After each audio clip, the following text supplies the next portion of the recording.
मेरे प्रिय साधकों, बंकनाल का बहुत अद्भुत विचित्र गूढ़ रहस्य है। करोड़ों में बिरले लोग यानी कि 1-8% साधु संत महात्मा साधक लोग जानते हैं। इस गूढ़ रहस्य को न जान पाने के कारण साधक अपनी साधनाओं को छोड़ देते हैं। कहते हैं यह सब कुछ भक्ति करना बकवास है, ध्यान करना यह कुछ भी नहीं होता है और नास्तिक बन जाता है। भक्ति एवं परमात्मा प्राप्त करने के दीवाने इधर उधर से सत्संग सुनकर के और पुस्तकों को पढ़ करके काफ़ी कुछ ज्ञान अर्जित करने के बाद बहुत ही जोश जुनून स्फूर्ति शक्ति के साथ में ध्यान करना प्रारंभ कर देते हैं, साधना में आगे निरंतर बढ़ना प्रारंभ कर देते हैं। लेकिन बंकनाल का अनुभव ना होने के कारण वह फेल हो जाते हैं और साधना को बंद कर देते हैं। मैंने अपने जीवन में हजारों सिद्धि महात्मा साधु संत से बहुत चर्चाएं की, लेकिन बंकनाल में या बंकनाल का कोई भी अनुभव नहीं बताता है। मैं आज आपको बंकनाल का अनुभव बताऊंगा। स्तब्ध एवं दंग रह जाएंगे। एक एक शब्द को समझने की आवश्यकता है। यह रहस्य आप सभी लोग जानते हैं, लेकिन समझने के न कारण साधना में त्रुटियां हो जाती हैं और भ्रमित होकर के साधक निराश हो जाता है। बंकनाल का रहस्य अगर निरंतर 2 घंटे अगर बोलूं कम से कम शब्दों में तो भी कम पड़ जाएगा, लेकिन आप सभी लोग ज्ञानी पुरुष हैं, बहुत ही कम शब्दों में समझ जाएंगे। यहाँ पर बैठे हुए सभी महाअनुभवी लोग एक एक शब्द को बहुत ही ध्यान से सुनेंगे। जब साधक साधना में बैठता है, अपने कंसंट्रेशन को तान देता है, यानी कि ध्यान से महाध्यान को करता है, उसको बहुत महान अनुभूतियां होना प्रारंभ हो जाती हैं। यानी कि 10 से 15-20 दिन जब साधक को साधना करते करते हो जाते हैं तो बहुत अद्भुत अनुभूतियां होती हैं और रिद्धि सिद्धि शक्तियां मिलना प्रारंभ हो जाती हैं और साधक के पास बहुत कुछ शक्तियां आ जाती हैं। शरीर की सेल्स कोशिकाएं जगना प्रारंभ हो जाती हैं। वातावरण में, समाज में साधक बहुत कुछ हलचल महसूस करना शुरू कर देता है। अपने आसपास के वातावरण में बहुत कुछ अनुभव करना प्रारंभ कर देता है जो बुद्धिजीवी जीव होते हैं। लेकिन भाइयों, समझ वही पाते हैं जो संत महात्माओं के सत्संग में सदैव संपर्क में बने रहते हैं। आप सभी को मैं एक बीच में उदाहरण अवश्य दूंगा। जैसे आप देखते हैं किसान बीज को बो करके चला आता है और बीज मिट्टी पानी के संपर्क में आकर के अंकुरित होना प्रारंभ हो जाता है। किसान 2, 4, 6 दिन या हफ्ते 15 दिन बाद जाता है और वह सोचने लगे कि अभी हमारे इसमें तो फसल पैदा ही नहीं हुई है, मैंने अनाज को मिट्टी में फेंक करके मैं बर्बाद हो गया, मैंने यह कैसा अनर्थ कर डाला। तो कुछ साधक ऐसे होते हैं, ऐसा कदाचित नहीं सोचें। संत महात्मा वह बीज डाल देते हैं, वह धीरे धीरे काम करना शुरू कर देता है और लगातार निरंतर काम करता है। लेकिन जब समय आता है तो फसल अपना परिपूर्ण रूप दिखा करके वह पूर्णतायत किसान को लाभान्वित करवाती है। मुझे आशा है 1-2 वाक्य में आप पूरी बात को समझ गए होंगे। एक बहुत अच्छी बात सभी लोग अच्छी प्रकार से जानते हैं। कोई छात्र छात्रा विद्या अध्ययन कर रहे हैं तो उनकी परीक्षा अवश्य होती है। अगर परीक्षा नहीं होती है तो सब कुछ बेकार होता है। इसी प्रकार से हर कार्य में यदि परीक्षा नहीं होती है तो वह सब असफल हो जाता है। इसी प्रकार से जब साधक साधनाएं करता है तब इसमें भी परीक्षा होती है, लेकिन यह परीक्षा भी बहुत ही परिपूर्ण परिपक्व बनाने में सार्थक होती है। यह परीक्षा ही नहीं, सफलता का एक बहुत बड़ा प्रोग्रेस चलता रहता है। तभी तो साधक साधना की अगली स्टेज में पहुंचेगा। साधना की बहुत सारी अनुभूतियों को पीछे छोड़ करके साधक को मैं सीधे बंकनाल में प्रवेश कराता हूं। साधक साधना में जैसे ही बंकनाल के अंदर प्रवेश करता है, वह बहुत ही जोश जुनून के साथ में साधना में बैठा हुआ था, लेकिन उसको यही महसूस होगा जब वह साधना से उठेगा तो उसको लगेगा कि मैं सो गया था, यानी कि निद्रा में चला गया था, नींद ले रहा था। वो भी ऐसी घनघोर निद्रा, बहुत ही घनघोर निद्रा में चला गया था। यह साधक को निरंतर महसूस होता है और प्रतिदिन साधक के साथ में यही होता है। यह सिलसिला 10 से 15 दिन या फिर महीनों या कई महीनों तक चलता रहता है साधक के साथ में, और साधक हताश होना प्रारंभ हो जाता है। कहता है कि हमारी साधना नहीं बन रही है, मैं प्रतिदिन नींद में चला जाता हूँ, आखिर मेरे साथ में ऐसा क्या हो रहा है, और वह हताश होकर के साधना छोड़ देता है। साधना, भक्ति, मेडिटेशन एवं आध्यात्मिक दुनिया में बंकनाल का बहुत बड़ा रहस्य है। बंकनाल आध्यात्मिक आंतरिक दुनिया में एक बहुत ही अंधकारमय टेढ़ी मेढ़ी सुरंग है जिसमें बहुत ही घनघोर अंधेरा होता है। और जैसे ही साधक आगे बढ़ता जाता है वह निद्रा अवस्था अनुभव करते हुए वह खुशबू को भी अनुभव करता है।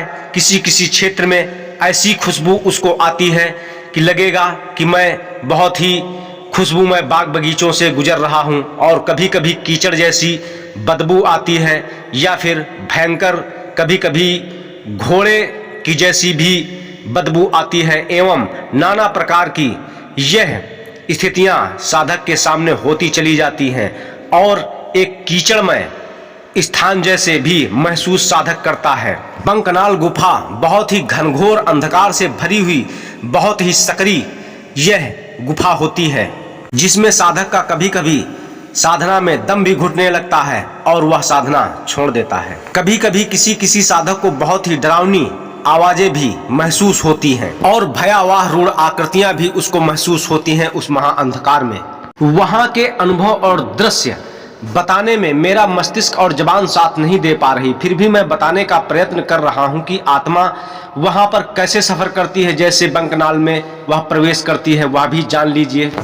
बंकनाल में साधक की आत्मा का बहुत अद्भुत रहस्य सफरमय होता है।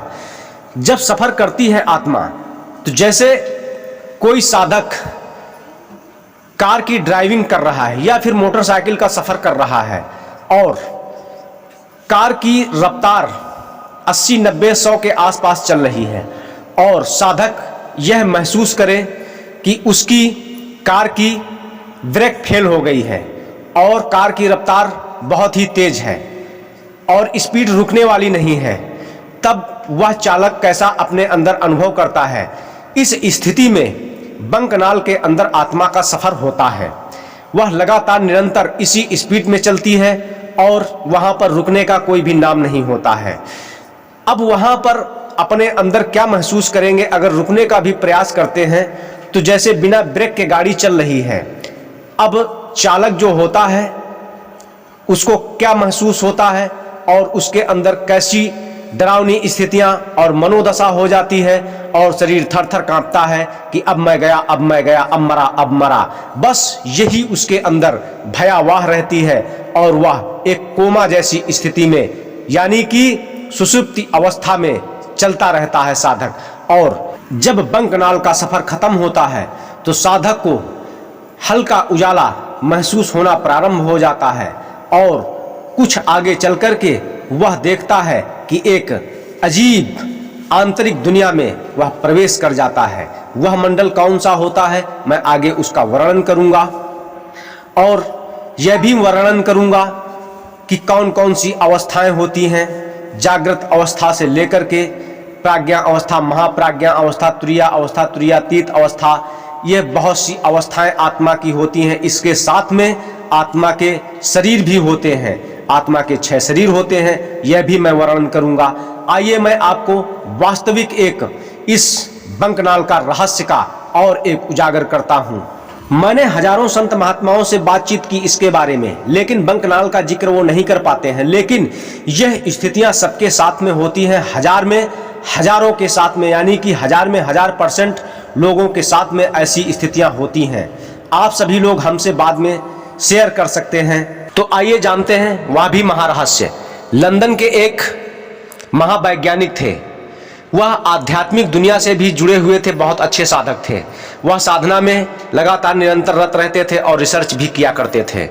वह एक दिन साधना में ऐसा साधना मगन मस्त हो गए और वह उस अवस्था से वापस ही नहीं आए। तो उनके जो रिसर्चर वैज्ञानिक लोग थे, मित्रगण थे, उन्होंने हॉस्पिटल में भर्ती करा दिया। वैज्ञानिकों के लिए बहुत कुछ अधिक फैसिलिटी उपलब्ध होती है आम जनता से ज़्यादा।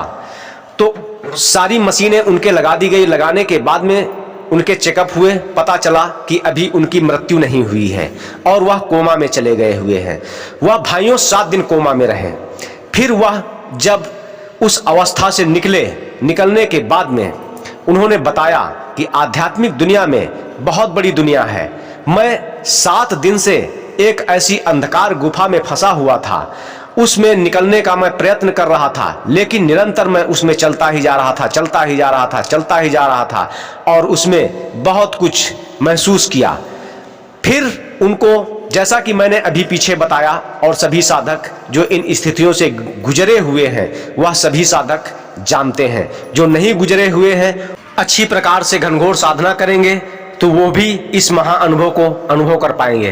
तो उस वैज्ञानिक ने कहा कि मैं सारी दुनिया को चिल्ला चिल्ला करके बताऊंगा कि यह वास्तविक आध्यात्मिक दुनिया में कुछ बहुत बड़ा रहस्य है, और वह सारी दुनिया को बताना शुरू कर दिया। भाइयों, जब उस अंधकारमय भंवर गुफा में आत्मा निरंतर लगातार सफर करती रहती है, तो बिना ब्रेक के चलती गाड़ी रहती है, लगातार निरंतर चलती रहती है, लेकिन स्टीयरिंग साधक के हाथ में रहती है। यानी कि वह जो गुरु का नाम होता है, वह गुरु का नाम साधक निरंतर जाप करता रहता है, और वही नाम उस भयावह अंधकार गुफा से पार कर देती है और ऐसी स्टेज पर ला करके खड़ा कर देती है, निकाल करके फेंक देती है। वह एक बहुत अद्भुत प्रकाश में आकर के उस महाप्रकाश पुंज में आत्मा जैसे ही आती है तो बहुत ही आनंदित और प्रफुल्लित होती है।